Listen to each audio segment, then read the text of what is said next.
these handphones or even what we call netbooks, which are a lower range of computers, will become more prevalent. Yeah? And kids are learning things very fast because, you see, when they come home, they will not tell you what they learn. In fact, they already have friends on Facebook, they already learn something between themselves, share some secrets, So all this happen. Yeah? Of course, goes without saying, even Obama is on the Twitter, and because of this, he became very popular, so win votes, etc., etc. This kind of things happening in government. Right. So what are the potential risks? I think I kind of alluded to some of them already. You have seen newspapers that talks about situation where kids are being cyberbullied. Your kid may be one of them, but you don't know, or your kid could be bullying somebody else, you don't know, etc. These are the risks.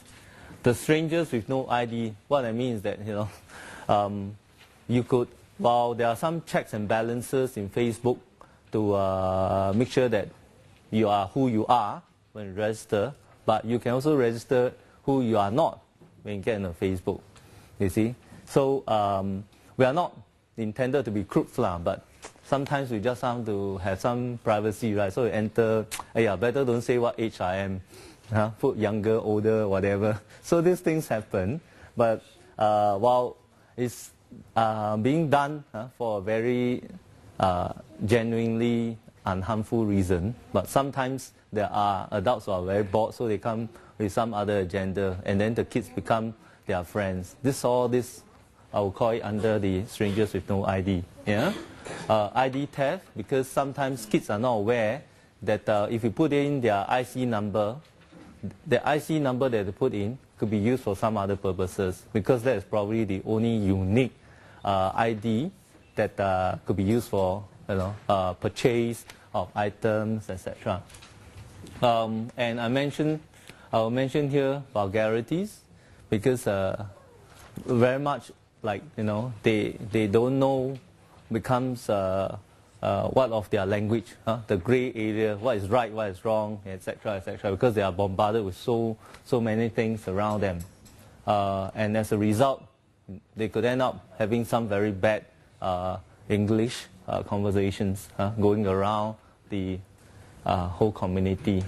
One of the examples, maybe I can pause here, since you all look very serious after I talk.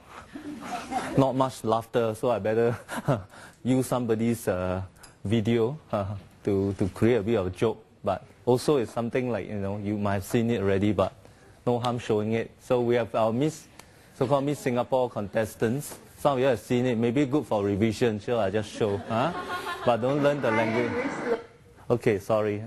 I'm not teasing at her, but basically, all of us can speak English differently, but I think she was a bit overconfident sometimes. So, currently I'm majoring in my diploma in health science and hospitality and travel tourism. Right now I'm studying still. Onyx Award.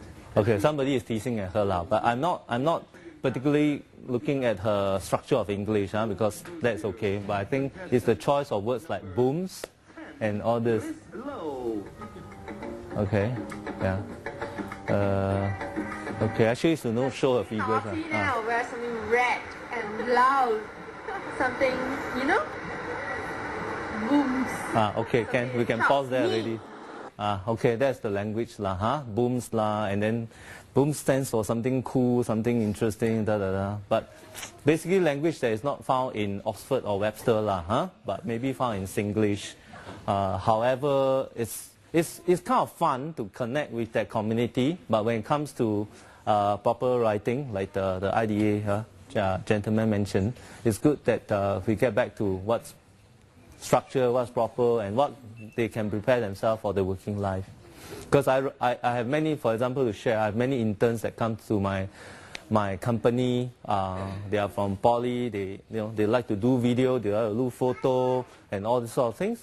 But they belong to a different generation that lacks a social communication skill, but they are probably very good in MSN, SMS, etc. But then when you ask them to talk, to be confident, they don't know how to position themselves.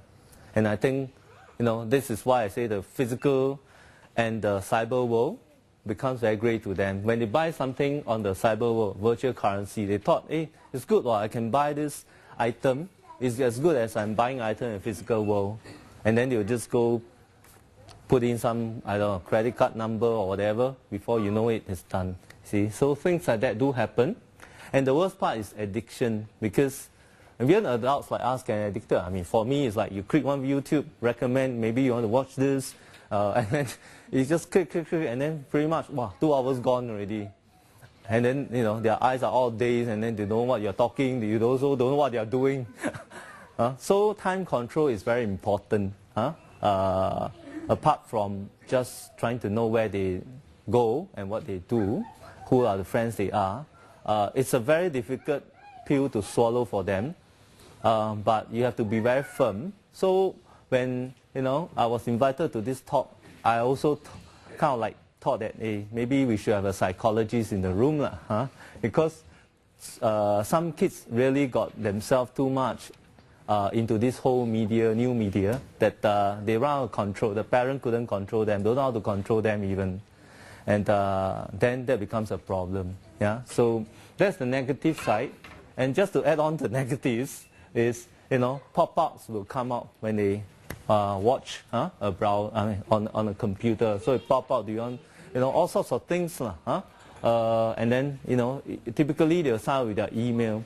So the other thing is that they will be receiving all sorts of spam mail into the email.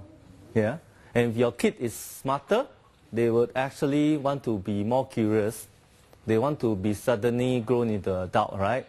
So they can enter their birth date to become like a 30 over 40 years old, and they get access to a lot more things, right? Things like that. And of course, the last thing is unwanted advertisement. So these are the risks that lurks around in the internet world. And it's also not common in the blogs. I think when Matthew was talking about, if you discover a kid's blog, you never know, he or she may be calling somebody else's name or being called some other names. And they may even upload videos, right? So with mobile phone, they are feeling bored, they are feeling, do something just for the thrill of it. So they will, tape video, put up, and then do those funny faces, But some are, of course, very harmless. Is when they don't know what is harmful and what is harmless. Yeah. Okay. So cyberbullying, we can. Cool. Okay. And the other one is recently, it was also on the news that the ACS had this case where the older boys were teasing at the younger boys and using all sorts of languages in there. What are they doing?